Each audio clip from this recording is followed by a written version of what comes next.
Merry Christmas, friends. I hope everybody's had an awesome Christmas. We're merging into the new year, but my Christmas went well. All the kids were here, and the weather was decent. I was checked out, so I had like 6 days of vacation. I got to go back to work tomorrow. I mean, technically not vacation because you had holidays mixed in there. But man, what a well needed break for sure. Definitely, I got to go to the Chiefs game, watch them lose, but they were actually ahead. In the state of Missouri, they have legalized betting now, so I got on my little app and I put in like 4 bets. I lost two of them, which they were $5 bets a piece, so I lost $10. But then I won two of them, which ended up gaining me $20 or $22 on the plus side. So that's pretty cool, you know. I mean, I just not like anything critical. I just threw down some bets. I was hanging with cousin Eric. We got to go day drinking, and that was like really awesome. We just went around and bounced around and had drinks and just enjoyed the day. I haven't done that in a long time. Work has been brutal. So to get a break, it's awesome.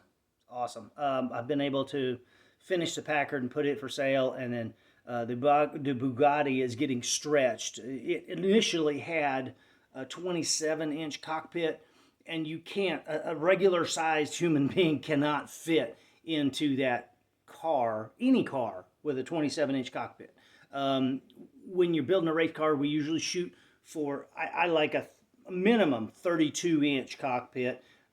Maximum would be like maximum, like extreme maximum, 47 inches.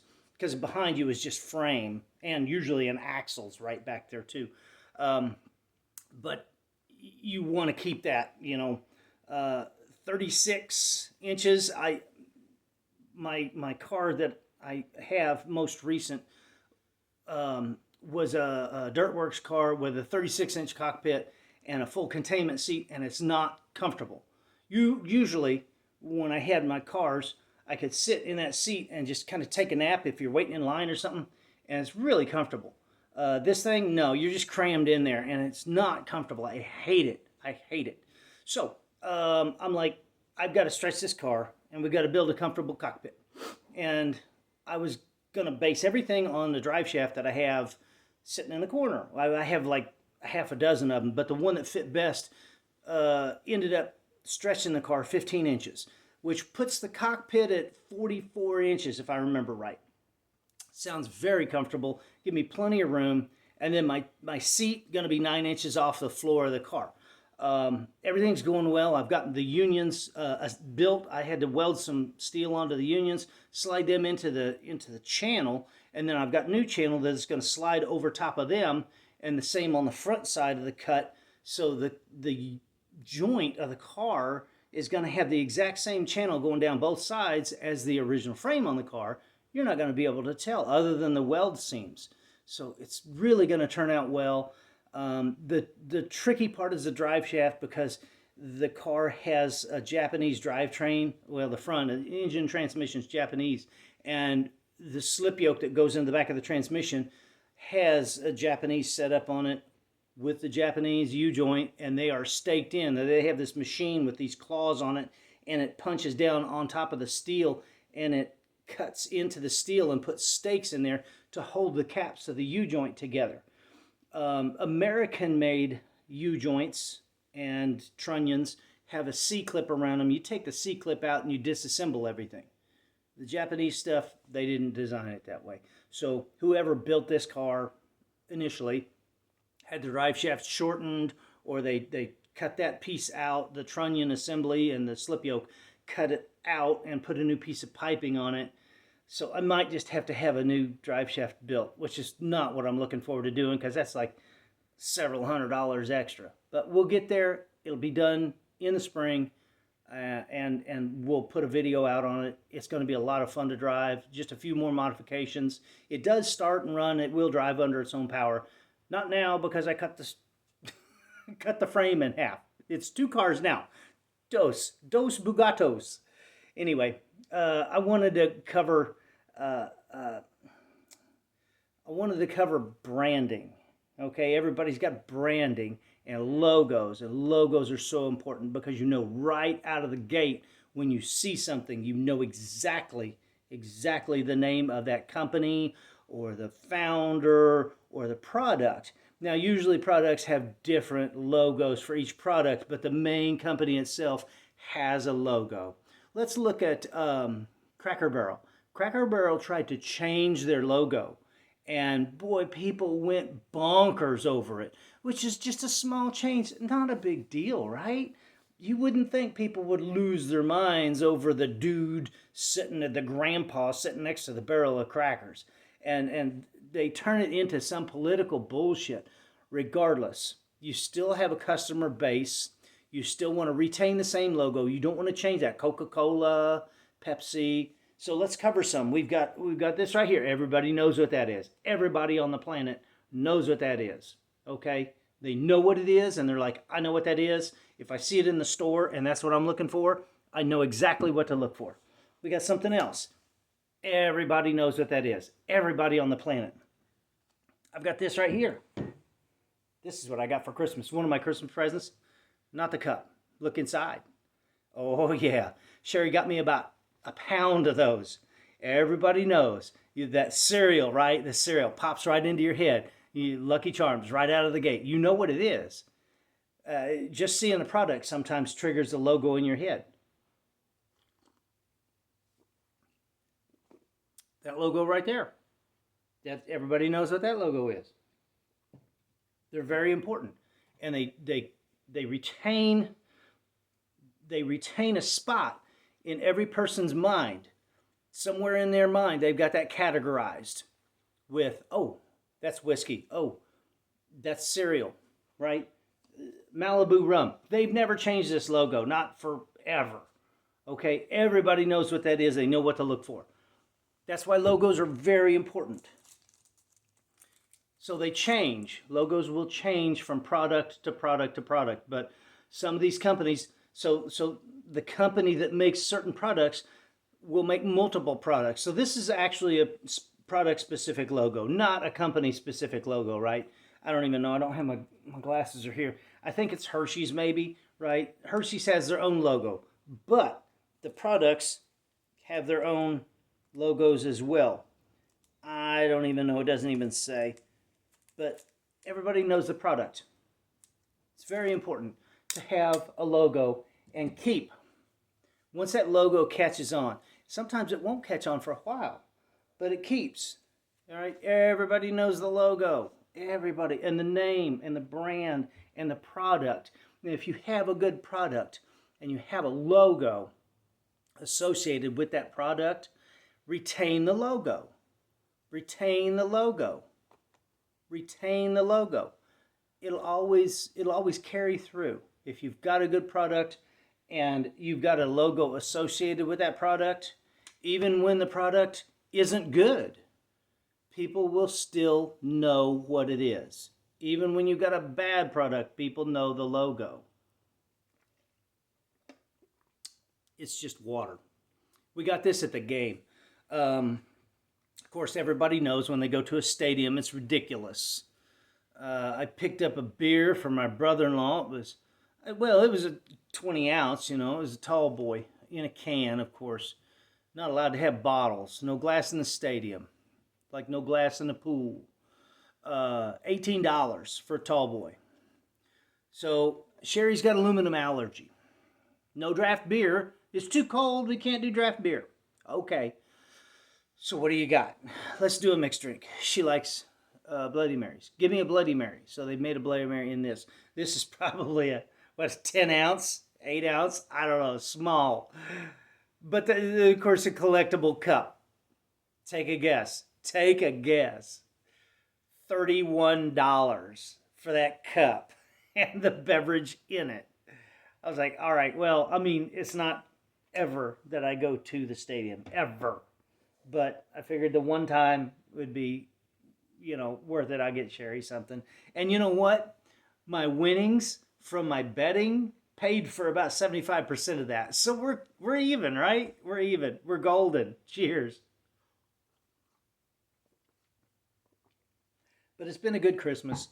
It's time to take down the tree and all the ornaments associated with it and put it all in a box. Take it up to the attic and store it for another 12 months. Technically, 11 months, I guess, right? Maybe 10. Some people put their shit out as soon the day that's like November 1st, as soon as October, as soon as Halloween's over, they're out there tearing shit down and putting up their Christmas lights and doing all kinds of crazy stuff. Personally, I don't care. I don't give two shits about decorating. It's nice. Yes, it brings me warmth and comfort and joy and blah, blah, blah, blah, blah. But at the end of the day, I think it's the spirit of giving and being kind to your neighbor, helping people out. Lord knows we help each other out, and people need it. And this time of year, especially, you get into winter, people are shut in the house. Lack of vitamin D is a major, major issue. Alaska has a really high suicide rate, usually in the wintertime when there's, not really any direct sunlight. You can actually take vitamin D supplements nowadays. Now, I don't know how it is in Anchorage, but around here, you just get on your phone and plug in Amazon.com. Be mindful, though. Speaking of brands, Walmart is in heavy, heavy competition with Amazon. I can get on my phone and I can go on my Amazon Plus account, which I think I pay $99 a year for it. Okay, no big deal. But I can plug in that I want a stapler. And it'll bring a list. You do a search engine and it comes up with your staplers. Down the line. And Swingline stapler, if it's in stock at the store near me, which the store that services this area, I think, is Excelsior Springs. Anyway, it's a half an hour away from here. They claim that they will have it here today. Like, by 10 o'clock tonight, I've got something on the way. I don't even remember. Blades. I had a project to do downstairs. I had a wall that actually shifted. So if I'm standing in the doorway, looking into the house, and I go to open the door, it would rub against the side of it's not the door jamb because it's a concrete wall, and then you have a false wall on the other side of that. So your door jamb sets in the concrete. It's fine. It's perfect. But once you open up into that false wall, it starts to rub like the false wall is shifted. And over here I got a window and it's shifted. So you can see concrete around the trim on one side, and then the other side is starting to overlap onto the window jamb. And I was like, man, this wall is moving. I mean, like a 1/4 inch. That's huge, right? So I took like half the wall apart trying to figure out what the hell was going on. And we looked it over and really couldn't find any structural failure to the concrete or to the wall inside. We don't know what the fuck happened, honestly. I don't know what shifted. I have a bulkhead up there, and it needs to be fixed. It's kind of not really, it wasn't framed in really well when they built the house.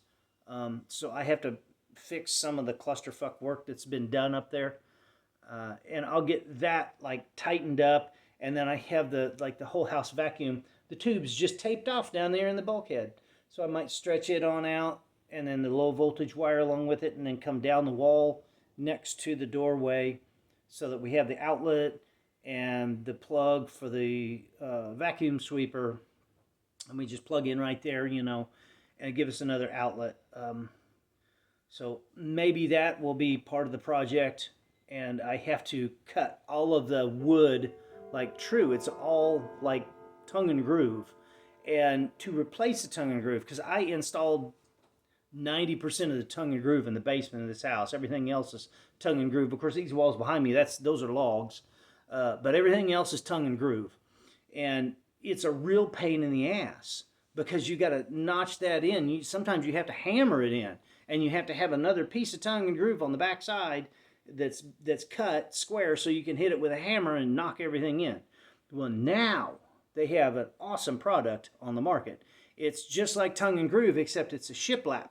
So it's mitered on one side and then mitered opposite on the other. So you just slip that into there and then lay it up top, and then the next piece of shiplap goes in opposite, and it lays right down, and it looks just like Tongue and Groove, but you don't have to slip it into that notch. So that's going to be really handy. Anyway, now that I've gone through all that squirrel shit, I'll let you know that I've ordered some blades for a little rotary saw because I didn't have any. The ones I have here are about wore out. So we get the new blades. They're supposed to be here by 10 o'clock. I ordered them, at 9 o'clock this morning or something, or noonish. Be here by 10 o'clock from Walmart because I ordered them on Walmart Plus app. But if I would have ordered them Amazon, it would be, tomorrow sometime. So they're really trying to compete with Amazon with your front door delivery. And it's really impressive. It's the capitalist market. That's the way things work. And, yes, we do get kind of spoiled, when we get into the capitalist market and the needs of the customer become a priority. That's the way that you sell. That's your brand is your brand is we're here to please the customer, which is Jeff Bezos all over. He's like, customers are the most important thing. We got to get the product to the customer as fast as possible. Amazon is not a retailer. Amazon is a shipping company. They're like the middleman. None of those products, none of them have an Amazon package on them. They're in an Amazon box, but the products themselves are not from Amazon. Amazon doesn't have a product. They used to do books. They still do. They weren't a publishing company. They were just a book sales company in their infancy. Remember the Amazon Fire, the Kindle, where they, it was a book. It was a tablet, but you could download your books that way. That's what Amazon started out doing. Not a publishing company, but a book company like Barnes & Noble book sales. But now they've really merged into like big time delivery company. They're a delivery company. They're not a retailer. Even though they do the transaction, they do not purchase the product. They don't do wholesale purchases. They're just the middleman. The wholesalers send them to Amazon to be distributed. They're a distribution company if you really want to boil it down. And they have a fantastic business model. Well, Walmart's trying to do that now. They're moving product. What better way to do it? Hey, free delivery. It'll be at your house by midnight tonight. It'll be there on your front door. Hell, who can beat that? That's great. But in the end, yes, we do get spoiled as consumers. But we are the priority. If you want to move your product, then you bend to the needs of your consumer. And that's how you're going to sell your product. And remember your logo. Everybody knows the Walmart logo. Everybody knows the Amazon logo. Logos are important. Logos are important. Brands are important. Branding and logos will keep you afloat because you have devoted customers. Once you please those customers won't hardly shy away. I'm shying away now from Lowe's and I'm going over to Home Depot because of the customer service side of it. I walked away from Lowe's a year ago. They have good customer service. They used to have good customer service. It's dwindled. But Home Depot, I go over to Home Depot, which is like, a quarter of a mile away, and they got people walking around and they're going to ask you if you need help. They've flooded the aisles with business associates or retail help. And they're there as customer service kids or people to help you find the products that you need so that they can move product. And that's why I went to them. They're freaking awesome. They've improved. They stepped up their game. And in the capitalism, that's where you win. Anyway, have a capitalist Christmas, right? That's what we do. That's what we do. generates a lot of revenue. But at the end of the day, remember, Christmas is about Jesus. Very important. And we're coming up on my favorite holiday of the year, most important to me, to the human race, actually, it is Good Friday. So hopefully we'll see you before Good Friday, and help out your neighbors, check on your buddies, make a few phone calls, make sure everybody's okay. And you're going to be okay. If you're struggling, there's always light at the end of the tunnel. Stress is real. It definitely is. But take some time to dial it down, and take time for yourself. Have a Merry Christmas, a Happy New Year. I hope to see you on Good Friday. Love y'all.